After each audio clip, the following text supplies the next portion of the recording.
¿cómo están? Como pueden ver los que están en YouTube, los que nos están escuchando únicamente por Spotify, hoy tenemos una gran invitada.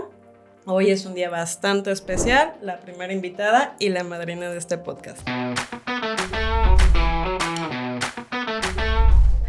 Su nombre es Claudia Hernández y nos va a platicar sobre qué pasa con la sexualidad. ¿Platico un poquito de ti o quieres que entremos directo al tema? Adelante, como tú quieras. Muy bien. La dinámica de hoy va a ser un poquito diferente. Varios de ustedes, de los que nos escuchan, nos mandaron preguntas relacionadas con el tema y pues qué mejor que las conteste la experta, ¿sale? La primera pregunta, Claudia, nos mencionan, preguntan, ¿qué es la sexualidad? Bueno, pues primero muchas gracias y me siento contenta de ser su madrina. Espero que les vaya muy bien. Muchas gracias. En su podcast, que seguramente así será, siempre que estamos nosotros haciendo labor para que haya difusión de distintos temas, pues sabemos que van en una buena línea.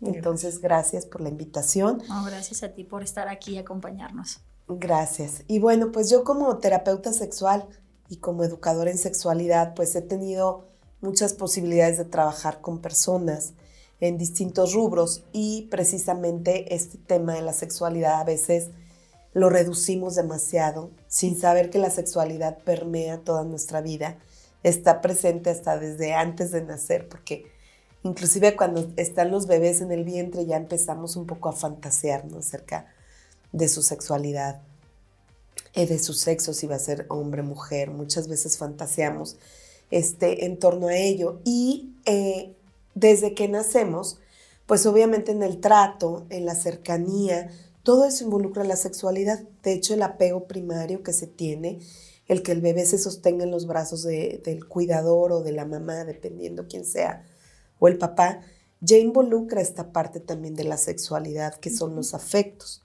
Entonces, la sexualidad abarca nuestros afectos, abarca nuestra imagen corporal, nuestra autoestima, abarca el cómo me comporto yo en un mundo como mujer, como hombre, o como, de cierta forma, como yo me sienta cómoda o cómodo, ¿no? Como yo me vaya identificando. Porque también nuestra identidad, pues obviamente, se va consolidando y se va formando, ¿no?, con el paso del tiempo. Claro. ¿Sí? Oye, Claudia, ahorita que mencionas esta parte de que empiezan a fantasear desde que están embarazadas, si va a ser niño, si va a ser niña, ¿cómo haces esta relación de lo que mencionas de la identidad? Digo, creo que coincido contigo esto, desde que sabemos que estamos embarazadas y es niña, ya tenemos estos estereotipos, como si tú estas fantasías de, ay, va a ser de esta manera. Claro. ¿Cómo esas fantasías llegan a influir en la parte de la identidad del bebé o de la bebé que viene en camino? Bueno, es que es muy importante ver que una cuestión es el aspecto fisiológico, ¿verdad? Es decir, los órganos con que vemos que nace un bebé, si de cierta forma tiene sus órganos, el pene, los testículos, ¿verdad? Lo asociamos con el sexo masculino y si fuera femenino, pues entonces vemos que tiene sus ovarios, que tiene su vulva, ¿no? Vamos viendo cómo se va dando esta parte fisiológica. Sin embargo, el bebé va generando su propia identidad. Si tú le preguntas a un bebé más o menos, bueno, no un bebé, a un niño a los 3 años o 4 años de edad, ya de cierta forma su identidad está permeada por la cultura, porque te va a decir, yo soy niña porque tengo el pelo largo, porque tengo aretes, ¿no? Cuando sabemos que puede haber hombres con aretes, que puede haber hombres con cabello largo. Que después cuando crecen los niños se empiezan a conflictuar cuando ven eso. O sea, a mí me pasa de repente con mi hija de 6 años que ve a un hombre con cabello largo o con aretes y me dice, mami, ese señor tenía aretes, ¿por qué si es de niñas? O sea, empieza como esta imagen de lo que es lo femenino y lo masculino, ¿no? Entonces, por eso es importante ver que con el paso del tiempo tenemos también que escuchar cuáles son las necesidades de los niños, niñas, niñas, porque a veces vamos a ver también infancias trans y es importante detectar estas situaciones para que nosotros no influyamos, porque la cultura muchas veces va sesgando esta visión también de los géneros. ¿Qué tanto es posible esta parte de no sesgar? Porque como dices tú, o sea, sí, va a haber estas infancias y todo eso, pero como papás, ¿cómo cómo llegar a ese punto de no sesgar a nuestros niños a nuestras creencias o a lo que nosotros traemos con nuestra historia. Claro, pues es que eso va incluido en toda la vida, o sea, nosotros tenemos expectativas como papás y como mamás, y vamos a querer siempre poner una línea donde queremos que nuestros hijos estudien a veces cierta carrera, ¿no? O sea, ese tipo de cosas, o se comporten de cierta forma, o se vistan de cierta manera. Entonces, desde ahí nosotros estamos influyendo de cierta forma ante estas lealtades invisibles que hay, familiares, que se llaman mandatos y que muchas veces van delimitando la vivencia del ser. Entonces es importante escucharles, es importante atender cuáles son sus necesidades, acompañarles, pero no estar todo el tiempo como imponiendo, ¿sí? Okay. Porque si nosotros imponemos nuestras creencias, nuestra forma de vida, de cierta forma ahí vamos limitando el desarrollo del ser. ¿Sí? Entonces es escuchar sus necesidades y tener esta apertura y de respeto hacia ellos. Claro, desde su forma de vestir. A lo mejor va a haber niños, niñas que se quieran vestir con camisas de cuadros abotonadas y que digamos, pero ¿por qué se viste de esa forma? O sea, yo quiero que se ponga un vestido, ¿no? Entonces, toda esta visión, como te digo, influye inclusive hasta en los juegos que muchas veces les ponemos, van orientados. O sea, yo veo muchos papás que son muy tiernos con los hijos, pero les cuesta trabajo acercarse. ¿Por qué? Porque nunca jugaron con un muñeco, nunca le dieron de comer, nunca le pusieron un suéter a un muñeco. Y entonces vemos que también, pues ellos tienen todo el derecho de tener este tipo de juegos y de actividades. Claro. ¿Vale? Muy importante tenerlo en cuenta. Gracias. Bueno, las otras preguntas creo que están más enfocadas a otro caminito, y justamente la siguiente preguntaron mucho esto de qué sería una vida sexual plena.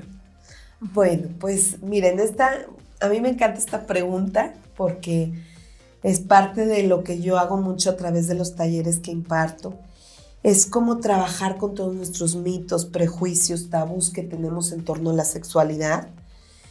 Nosotros, como les decía, pues vamos recibiendo información de la cultura, de la sociedad, y vamos generando como también ciertos prejuicios, ¿sí? Entonces, para vivir una sexualidad plena, pues yo también tengo que aprender a escuchar mi voz interna, subirle un poco mi volumen y bajar un poco todos estos comentarios que a veces en la cultura nos van limitando la expresión de nuestra vida erótica, nuestra sexualidad. Entonces, yo me identifico como mujer y qué tanto en mi vivencia como mujer me siento plena. Ya no digo de convivir con alguien y practicar mi erotismo con una persona, conmigo misma.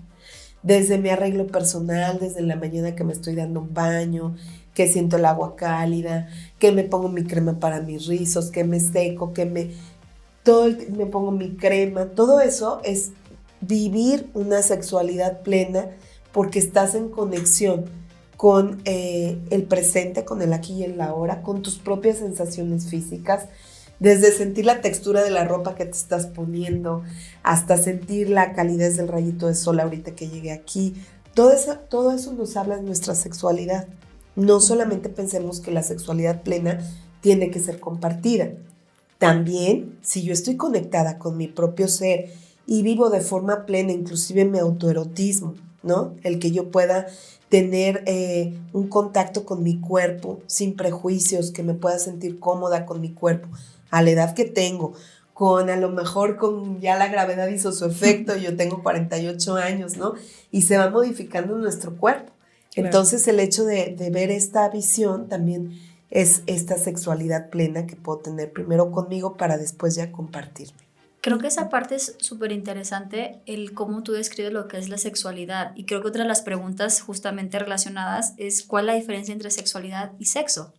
Entonces, porque muchos sí entendemos a lo mejor el sexualidad, como dices tú, el tener que compartirlo con alguien más. Pero esto que tú mencionas desde los pequeños detalles de la ropa, de conocer tu cuerpo, de explorar tu cuerpo, no entra necesariamente en la parte del sexo, sino de una sexualidad.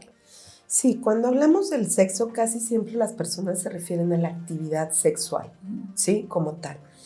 Y dentro de lo que es ya la actividad sexual como tal, que es un poco lo que tú me estás preguntando, ya entraría esta visión del yo poder verbalizar cuáles son mis necesidades dentro de ese encuentro erótico.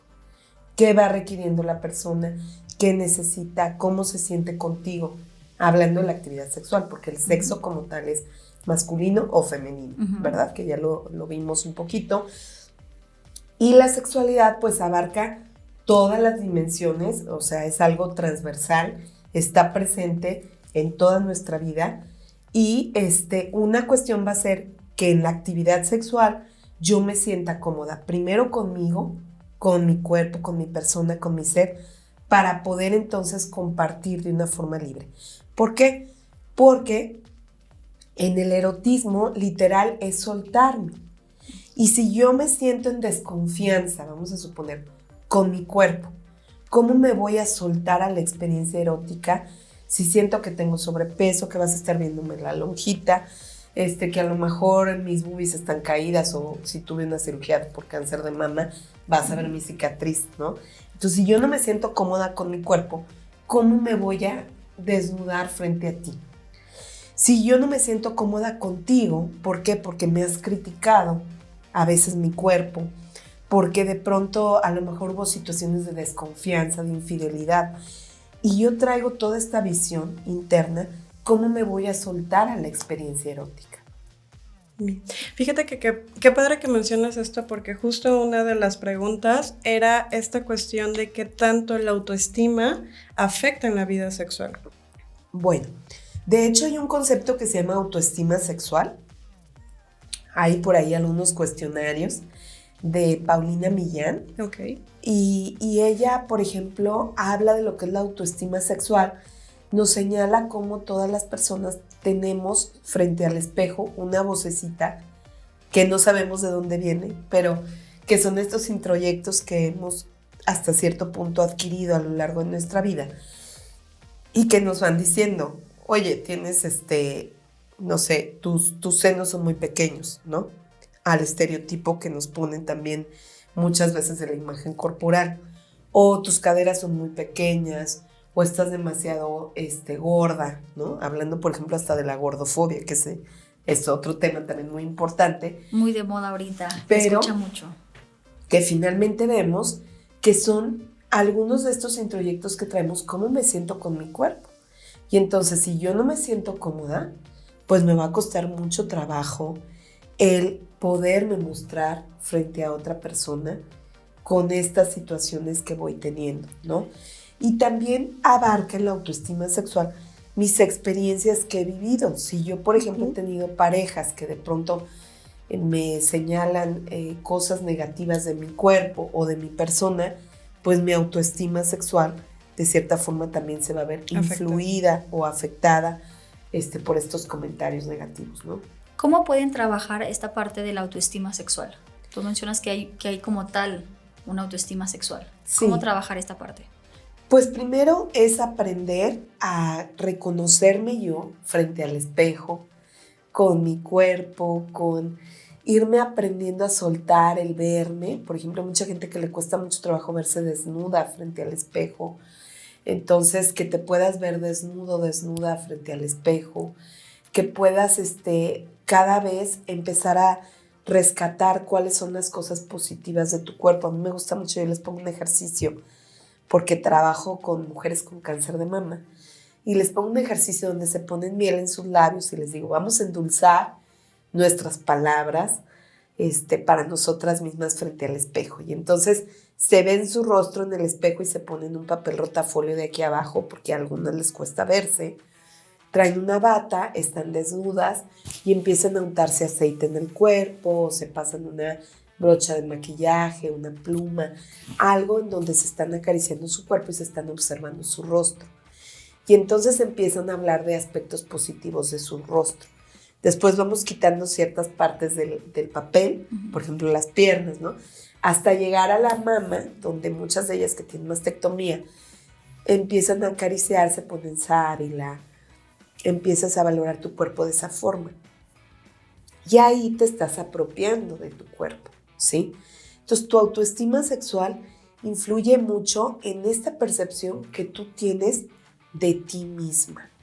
Y una vez que te apropias de tu cuerpo, que también eso se llama autonomía erótica, cuando yo ya me apropio, soy soberana de mi cuerpo, conozco mi cuerpo, incluso mi genitalidad, puedo empezar ahora sí a sentirme plena en poderme mostrar desnuda frente a la pareja o permitirle que explore mi cuerpo porque yo ya me siento cómoda con él.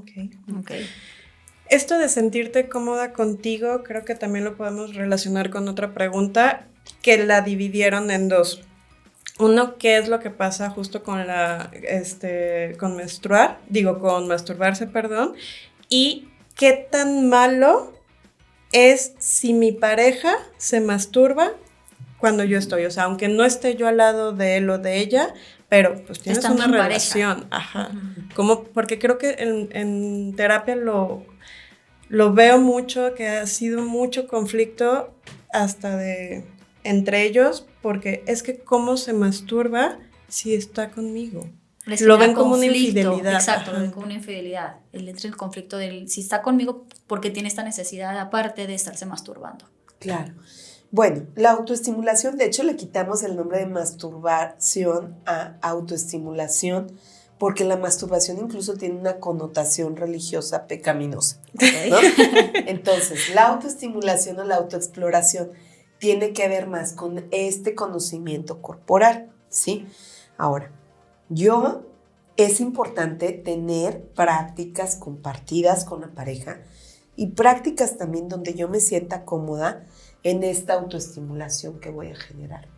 Y a veces puedo compartir con la pareja una autoestimulación compartida. O sea, mi pareja se está tocando, explorando, y yo estoy al lado tocándome y explorándome, y eso puede hasta ser erótico el compartir. Hay algunas técnicas dentro de la terapia sexual donde inclusive se le pide a la pareja que se autoestimule frente a la pareja y que después la pareja contribuya. Vamos a suponer que si él se está autoestimulando, ella pone su mano, él le muestra la frecuencia, la forma, igualmente con ella. Ella se empieza a explorar, a tocar, él pone sus dedos encima y le va mostrando cómo tocarse. Y esta es una autoestimulación compartida que puede ser una técnica también dentro de la terapia sexual, que puede ayudar mucho a esta exploración en la genitalidad también, ¿no? Pero sí vemos, por ejemplo, ahorita hay un video de la cultura oriental donde vemos que muchos hombres, sobre todo de la etapa millennials, de los 30 a los 40 años, se llama los sin sexo. Y las mujeres se quejan amargamente de que no están teniendo sexo con ellas. Okay. Y que ellos prefieren terminar su trabajo, irse a un lugar donde rentan pornografía y se autoestimulan frente a la pantalla. Y entonces, cuando tú vas explorando esta situación, te das cuenta que muchos de ellos, sus comentarios eran: es que mi pareja me exige demasiado, me da flojera el empezar todo el juego erótico, es mucho más sencillo y descargo mi estrés viniendo aquí a masturbarme donde no me van a exigir, donde no me van a estar pidiendo cosas, ¿no? Entonces, ¿qué está sucediendo? Pues que vemos que cada vez se van de cierta forma separando las parejas. ¿Por qué? Porque el encuentro erótico es parte de la unión en la pareja. Entonces, yo aquí les diría, antes las mujeres pues no demandaban, no pedían tantas cosas como ahora, porque ahora las mujeres conocemos nuestro cuerpo, queremos sentir también y hay más libertad placer, también, ¿no? Hay más libertad de decir, quiero que me hagas esto, que me estimules de esta forma, ¿no? Y eso a veces les genera como cierto temor, hablando de las parejas heterosexuales, a los hombres les genera cierto temor en esas demandas, ¿no? Ya también vemos, por ejemplo, en parejas homosexuales, como mujeres dicen, no, es que yo realmente conocí los orgasmos cuando me exploró otra mujer, ¿no? ¿Por qué? Porque muchas veces los hombres se centran únicamente en la genitalidad por una cuestión cultural y dejamos de ver que hay otras zonas que son mucho más eróticas, que pueden despertar el placer y que necesitamos explorar los cuerpos para conocerlo. En resumen, ¿qué les diría? Que sí es importante tener prácticas de autoerotismo, también prácticas compartidas, pero que no evitemos el estar con la pareja por estar viendo a veces pornografía y autoestimulándome y que descuide mi vínculo, mi relación, porque a veces también luego me cuesta trabajo encontrar el ritmo en los encuentros eróticos con la pareja.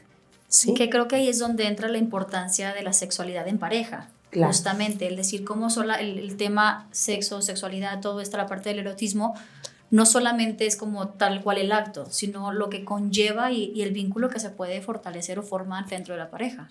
Claro, es que fíjense, detrás de una disfunción sexual siempre o generalmente, para no decir siempre, generalmente hay una situación donde la intimidad afectiva puede estar dañada.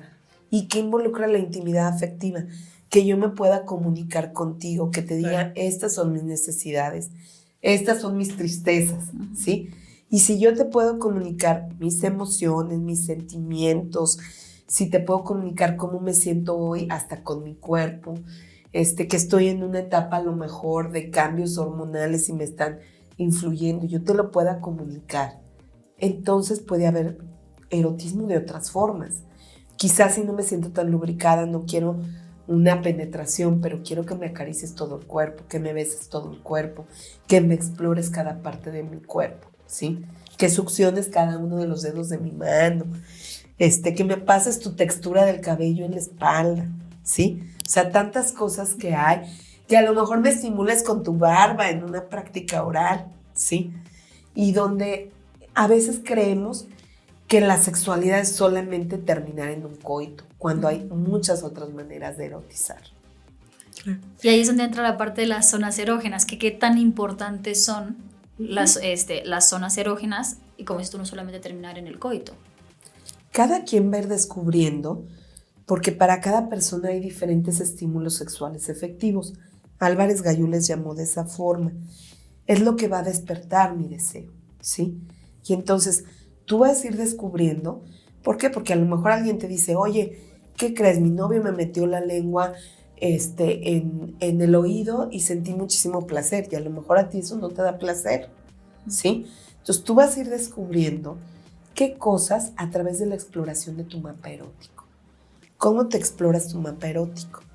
Por ejemplo, Fina Sanz tiene una técnica muy valiosa que va diciendo que vayas pasando por cada parte de tu cuerpo y vayas hablando de todas las memorias que se vienen de esa parte de tu cuerpo, que incluso hables con tu genitalidad, ¿sí?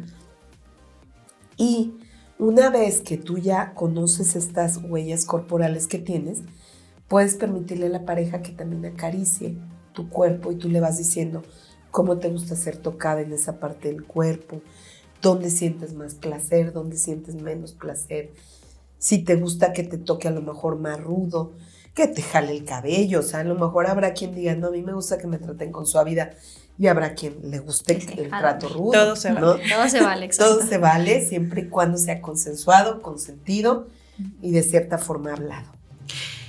Y justo, Claudia, otra pregunta relacionada a esto que estás mencionando, ¿hasta dónde es sano entonces cumplir la fantasía de la pareja? Bueno, mira, aquí hay todo un tema con las fantasías.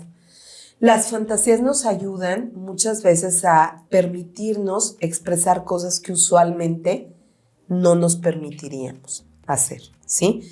Enriquecen la vida en pareja.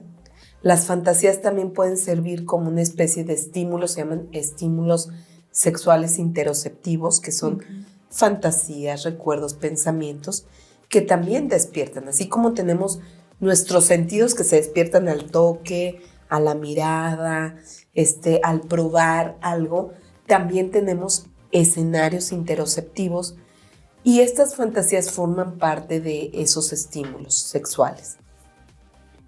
Son muy efectivas las fantasías porque nos ayudan muchas veces también como a poder erotizar, ¿sí? Entonces, nos han dicho que son negativas en algunos momentos, que no podemos fantasear, pero todas las personas fantaseamos, esa es una realidad. Entonces, imaginen que yo ya tengo varios años con una misma pareja. Pues obviamente mi estímulo no se va a despertar el deseo de forma inmediata. De hecho, Rosemary Bason, cuando nos habla de las fases de respuesta circular femenina, nos dice que una mujer tiene un deseo sexual que es el espontáneo, que usualmente con el tiempo se va aminorando, y el responsivo, que tenemos que despertarlo. ¿Y cómo se despierta ese deseo? Pues a veces por el toque de la pareja, a veces por una escena que estoy viendo erótica en la tele, por una lectura de un libro erótico, pero también a través de las fantasías. Entonces yo les dejo tareas de que, por ejemplo, si estás en un lugar público, puedes elegir a alguien y empezar a fantasear con esa persona para empezar a despertar también tu deseo, ¿sí? Con la pareja es muy importante que sea consensuado lo que vamos a tener, porque una cosa es la fantasía y otra es la realidad. Yo puedo a lo mejor describirte, mientras estoy teniendo un encuentro erótico contigo, una cuestión de fantasía, donde inclusive involucre a otras personas, no nada más a la pareja.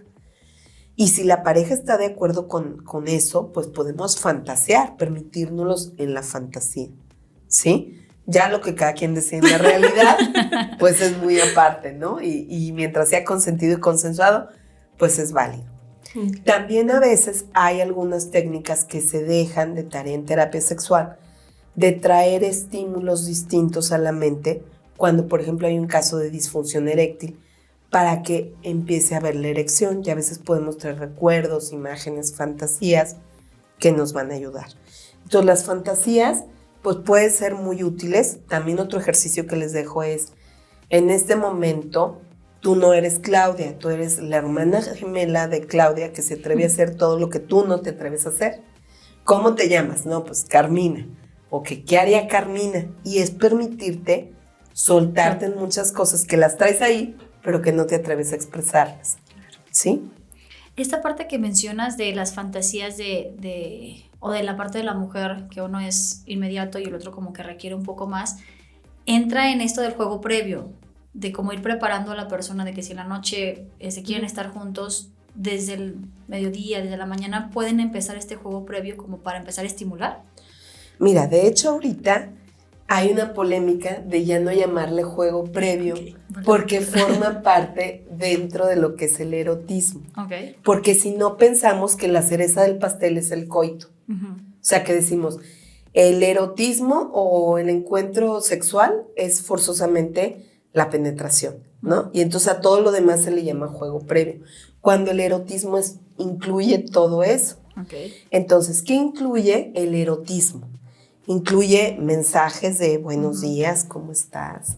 Te extraño, me gustó mucho cómo ibas con ese vestido, espero que te esté yendo muy bien en la oficina, te voy a esperar llegando para quitarte ese vestido, ¿no? Y entonces ya empiezas tú a jugar a través de mensajes. Cuando ves a la persona, a lo mejor en lugar de recibirlo con un reclamo, le das un abrazo, se toman una bebida, se sientan a comer juntos, platican, se desahogan. Desde ahí todo eso es erotismo, ¿sí? Y luego el yo poderte, o sea, si yo le pudiera decir a la pareja, ¿sabes qué?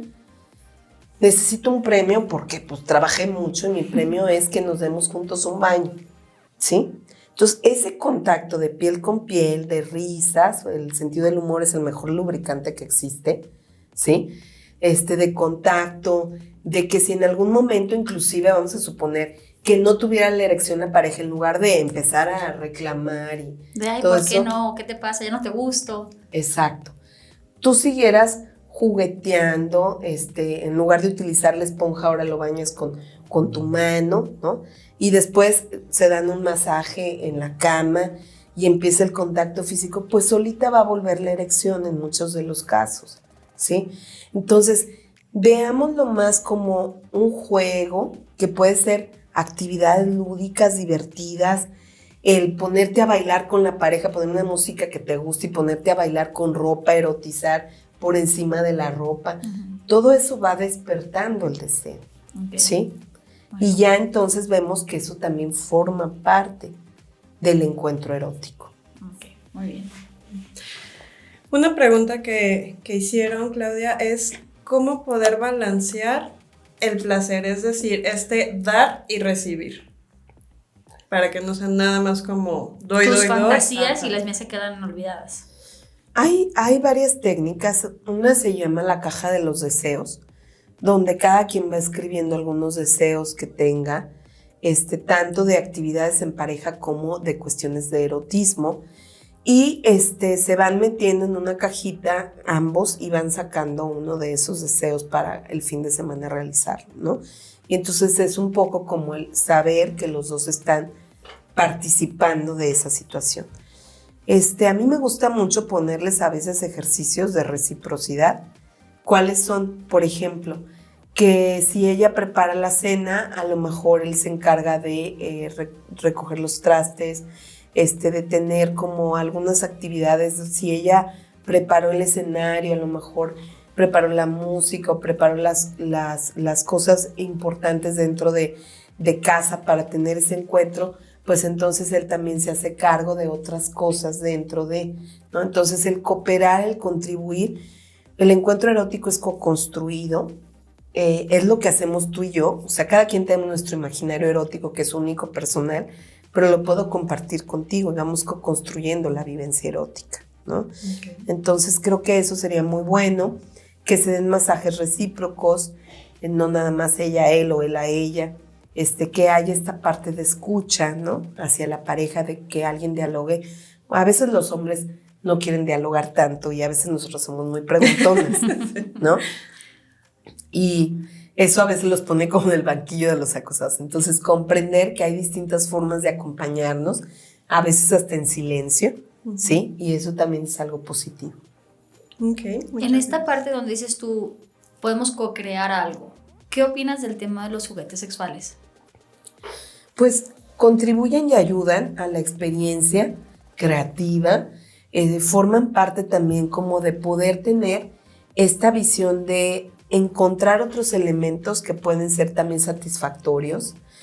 No lo veamos como que vienen a suplir a alguien, porque para empezar, pues el juguete no tiene brazos, no te dice te amo, o no te dice estás hermosa, o me gustas, o sea, bueno, ya hay algunos juguetes muy, muy especializados, ¿verdad? Que pudieran a lo mejor también decirlo. Pero a lo que voy es, el juguete forma parte. Yo, por ejemplo, veo que muchos hombres a veces se limitan. No, ¿cómo voy a ponerme la balita vibradora yo en mis genitales, no? Cuando lo empiezan a experimentar y a sentir, les gusta. A lo mejor no se atreven a decir, sí me gustó. Pero yo veo que finalmente les acaba gustando. Disfrutan también el compartir los juguetes, disfrutan el ponerle el juguete a la pareja. Entonces, también son una opción interesante, por ejemplo, cuando los hombres ya van llegando a los 50 años de edad, sus erecciones ya no son tan firmes y hay algunos juguetes que pueden también contribuir o ayudar a que de cierta forma haya un juego mucho más placentero dentro de estos encuentros eróticos compartidos, ¿sí? Hablando de como la vida en pareja y esto, una duda o hasta preocupación que salió mucho es cómo llevar una sexualidad, sobre todo, por ejemplo, cuando hay hijos, que creo que ese es un tema bastante importante, o qué tanto baja el líbido cuando ya se vive en pareja. Bueno, pues es natural cuando tenemos una relación estable, dice Esther Perel, tiene un libro que se llama Inteligencia Erótica y dice, cuando entra la estabilidad en la relación de pareja, cuando todo se vuelve predecible, el deseo se escapa por la ventana, ¿no? Entonces, empieza a haber ternura, estabilidad, ser predecible, y eso cuando ya también tenemos que compartir cosas de gastos, de tener que hablar de temas que no son a veces como tan agradables como la economía, ¿no? Eso puede mermar el deseo. Cuando llegan los hijos, por ejemplo, en la mujer, la esfera erótica con amamantar al bebé muchas veces está cubierta. Por eso hay mujeres que no tienen tanto deseo de pronto y habrá otras que al contrario se les incrementa su deseo sexual con la cuestión de la maternidad, ¿no?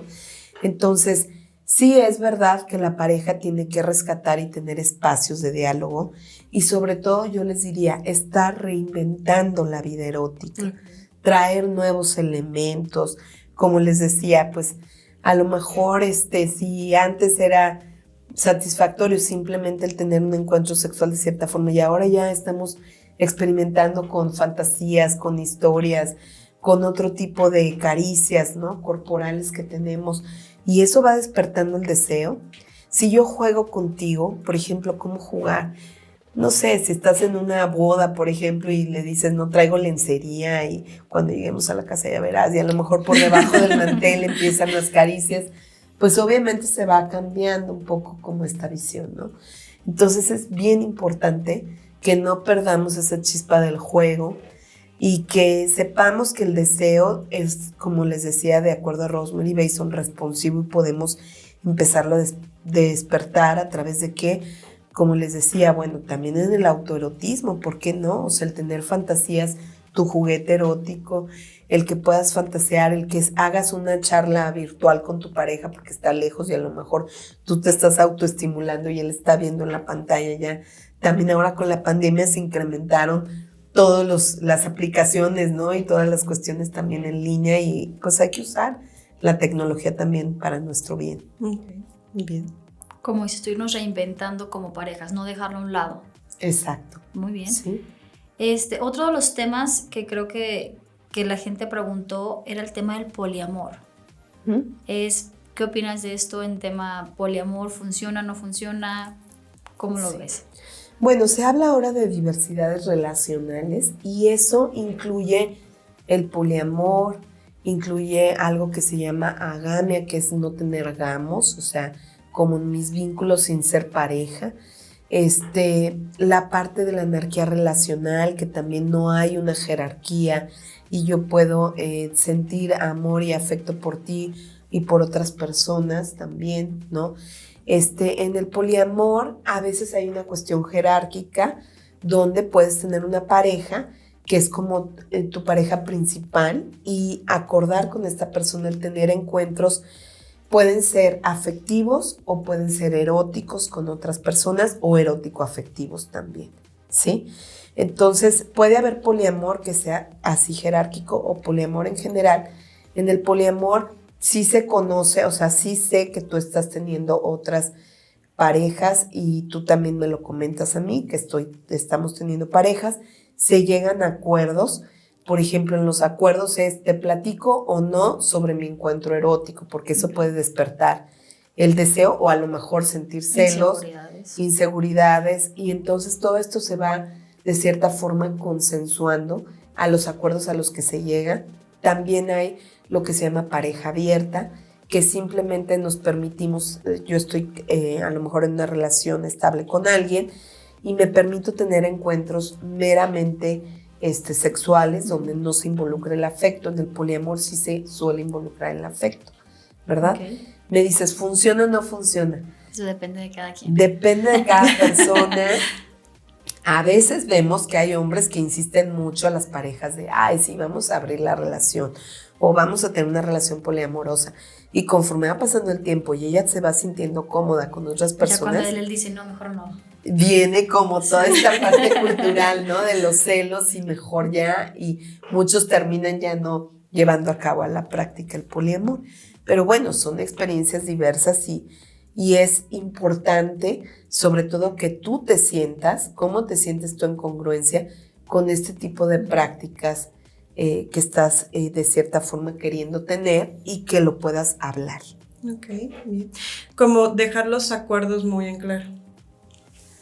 Sí, dejar muy en claro los acuerdos y sobre todo, además de dejarlos muy en claro, que se tienen que estar reestructurando, porque no todo va a ser lineal, ¿sale? Conforme van teniendo diferentes experiencias, va modificando también el que se busca, ¿no? Exactamente. Por ejemplo, te voy a poner el caso. Una pareja había acordado que no podías ir a espiar a la pareja cuando saliera con otra persona, ¿no? O sea, cada quien, y yo no te digo dónde estoy, y resulta que esta persona empezó a seguir a su pareja porque empezó a sentir inseguridad, ¿no? Entonces se tiene que volver a retomar el tema, volverlo a hablar, clarificar, ¿no? Cómo van a ser estos acuerdos. O parejas que a lo mejor dijeron, pues sí, platícame cómo te fue y después vemos que eso genera más conflicto en la relación y entonces mejor cambiamos esa cláusula de lo que ya habíamos acordado, ¿no? Pero hay que hacer estos acuerdos muy claros, muy descriptivos y sobre todo que se van a estar reestructurando. Okay. Y dejar, por ejemplo, porque hay un caso de un famoso que él tiene 3 parejas, esposas creo, pero ellas no pueden tener otra pareja. O sea, todo eso también dejarlo como muy en claro. Claro, aunque en la cuestión poliamorosa, pues precisamente vemos que es una cuestión donde finalmente también la otra persona está teniendo la apertura de tener sus encuentros, ¿no? Entonces sí, pero sí se puede dejar claro. ¿Por qué? Porque habrá también casos donde una persona diga, yo sí tengo la necesidad de tener otras parejas, y ella diga, pues está bien, pero yo con esta situación es suficiente para mí, y es válido también, ¿no? Entonces ahí es donde se van acordando. Okay. Bien, Claudia, muchísimas gracias. Tenemos muchas otras preguntas, pero nos encantaría mejor volverte a invitar. Claro. Para tener una parte 2. Parte 2 de estos temas, pero si quieren seguir mandando preguntas. Y agradecerte muchísimo por ser la madrina de este podcast. ¿En dónde te pueden encontrar?